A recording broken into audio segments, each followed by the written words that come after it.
Ladies and gentlemen, Wesley So is the winner of the FIDE Grand Prix Berlin tournament. The tournament came down to the wire, being decided in the tiebreaker, and that is actually the part of the tournament that I'm going to now very quickly review with you. The last two games between the two American leading grandmasters. It's super exciting to see Hikaru back in the ring. He claims to be the amateur who has nothing to lose and who doesn't care, but boy, it's always a joy to see the American, especially when he's in top form, and he indeed looked like he was in a very good shape throughout the tournament. Nonetheless, Wesley So managed to come out victorious in the very end, and I'm going to show you how. This is the first game of the tiebreak when Hikaru is white, and we are here we're looking at a Vienna that turns into a fairly stock standard Giaco piano structure. And to be honest, Wesley So not only equalizes with black, but very early on takes the initiative. And already here, after knight d1 and then bishop e3, we get the impression that this white position is very passive. The knight on d1 is just extremely ugly. Things are not really going too well for the chess streamer legend. Rook e8, c3 was played, bishop a6. Once again, I have to repeat myself, the black position seems to be in perfect nick, and white is struggling big time here to find some kind of harmony among his pieces. Take, rook b8, occupying the b file.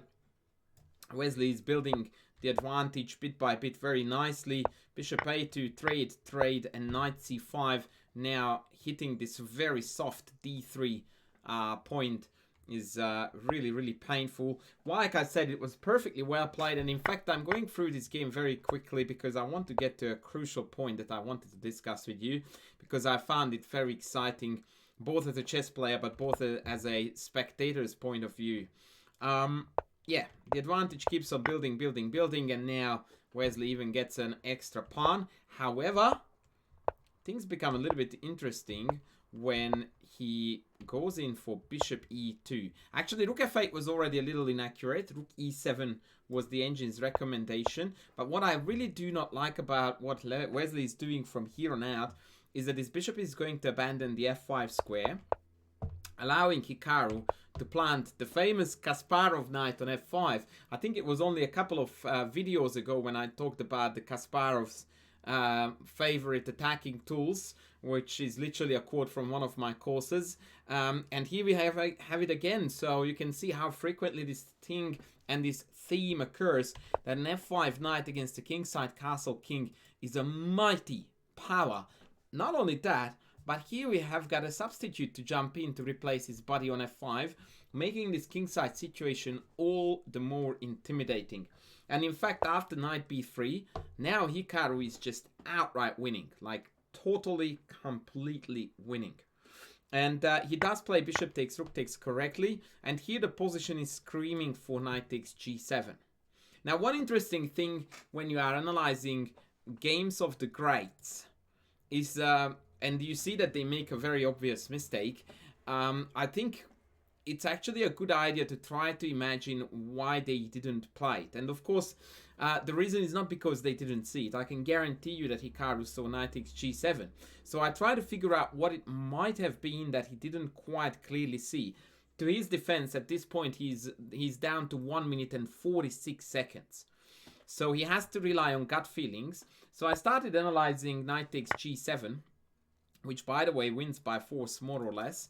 And I couldn't quite come up with the goods as to what may have gone wrong in his calculations here. One thing that is rather tricky to find, and this could have been the answer actually, is that after the simplistic king g8, the correct move is actually queen e1. Now, that's not a natural move to consider, because instinctively you would here look at all kinds of rook moves to get the queen in here and mate here. And none of those work. For example, rook d6, and they have got knight h7, and after queen takes h6, they have got the amazing defense f6, and turns out that the queen is beautifully placed on a7, And not only is black back in the game, but he is slightly ahead, despite the apparent weakness of the king. So I reckon this may have been it. But it turns out that after queen e1, there is actually no stopping of a mate attack, especially since queen e1 also threatens to come in from e5. So for example, after king h7, we just take this, and now there is no good way to defend the knight on f6 at all, and white comes out on top. Now, I did want to have a look at the other lines, although I firmly think that this is what Hikaru missed or didn't see clearly, and that's why he didn't do it. But there is a king g6 variation here that I wanted to also show you, because this is just such a beautiful demonstration of another theme that I really like to talk about, which is the forcing the king out to the open concept. And here rook d6, once again with the dual threat, is absolutely lethal. My favorite variation here goes with king takes f5, queen takes h6, queen e7, and now we have got a marvelous forced checkmate, g4, knight takes, and here comes the trickery queen check here. That is a tricky move to find, but this leads to forced mate now no matter what black does. If king here, we go check, and now comes the ringer Rosie trying to run around the pawn, but that running is actually cut abruptly short by rook d2, and then rook takes e2 checkmate. Having forced the king all the way from g8 to f2, not a bad performance by any stretch of the imagination. Sacking 2 pieces along the way, a lovely attack. Now instead Hikaru played queen e1, which actually makes me wonder about my assumption, because he plays the very move that I assumed he may have missed after knight g7, knight f5, king g8. So Lord knows. King h7, and now the win is to be had again by knight takes, king takes, and then knight f5 check again, just like in the previous case. And if the king goes to h7, we have rook d6. Again, note the 6 strength threats, and we have got this, and we have got this as well. This is complete wipeout. And my favorite mate here is even better than in the previous case. King g6, rook d6, king f5 again, and after queen h4, queen e7, now we have got an even faster and probably cuter mate to go for. Rook takes, and queen g4 mops up in marvelous fashion. Really, really nice stuff. That would have been a beautiful ending to this game. Unfortunately, Hikaru dropped the ball here by taking on e5 first, and believe it or not, but this move throws away all the advantage that white had, because here Wesley finds the marvelous defensive source queen b8. And actually for this I would like to turn the board around just so that we appreciate the defense as much as the attack. Queen b8, amazing stuff, creates a very annoying attack on the queen. So if knight check, we can just move up and then the queen is on. But equally importantly, it turns out that I don't even have to do that, because queen b8 created a back rank mate threat. So after knight f5 check, I can actually just go up here, and now knight e7, king back is a perpetual check draw according to the engine. Hikaru tried h4, opening up the back rank, and now Wesley defends beautifully. Check, check, queen g6 coming back to the defense.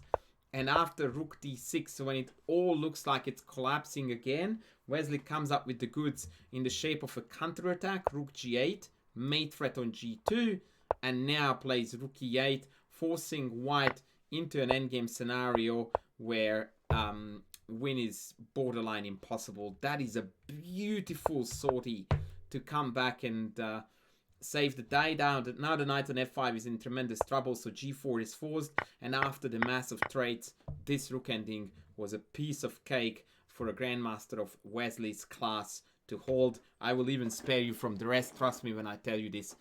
Totally easy draw. And thus we arrive at the very last game, where Wesley is playing with the white pieces, and understandably Hikaru goes for the rock solid Berlin and tries to play for a draw or a solid equality in this variation. However, don't forget that symmetry does not translate to draw. It often translates to equality, but equality also doesn't translate to draw. It just means we have a position with equal chances that is likely to be draw, but it's not by default over. And Wesley plays a sensational game. His only trump card throughout the entire game is space advantage. And he utilizes it and plays with it so beautifully. It's just, watch this. He trades down black's only good piece, the f5 bishop. And then he starts this boa constrictor style, h3 cutting out knight g4, then cutting out queen f5, and just gradually builds up the position. By the way, note that queen f3 is also a sneaky move in that it created this bishop takes h6 threat. So it has got a fair bit of bite to it. Rook d1. Now again we are threatening to take because now the bishop on d4 is loose. Rook takes, rook takes. And now Wesley turns the game into a very curious ending where again his only trump card still is the space advantage. But boy, he uses that beautifully. g4, gaining more space on the king side. Bishop c3, putting more pressure on the knight on f6. Knight d7, and he drops back to g3. Now that is probably the most beautiful move of this video altogether because it's extremely counterintuitive. Who would want to allow double pawns in an ending like that? Well, people who know that double pawns are not the end of the world. Because what happens here is that the threat of knight here, hitting g6, and in general the dark squares, more than makes up for the double d-pawns, which by the way are no problem whatsoever as long as we don't lose either of them. And it's not really realistic for black to try to win either of those pawns. g6 was played, king g2 was played, knight e5, and now we are ready to penetrate. Knight e4, threatening the fork. Hikaru steps away from it, but the knight now penetrates on f6, which is a super annoying piece. And white is already having the upper hand significantly. And here what is really beautiful to observe, and this is what a lot of club level players don't appreciate in chess, is just a slow, methodical way to keep on increasing that advantage. He plays a4, tightening the noose and trying to gain even more space. Hikaru plays a5. Now we have a new target. Excuse me, that pawn is now on the dark squares, which is where the bishops are located. So that's great news. Now he goes h4. He's trying to secure another target. And that's all it took for Hikaru to crumble and actually blunder in a most shocking fashion. Unlike in the previous game, he here had 7 minutes on his clock and he played c6. That means that even the absolute elite players are mortals and human, and it is human to err, and this one is definitely a major error.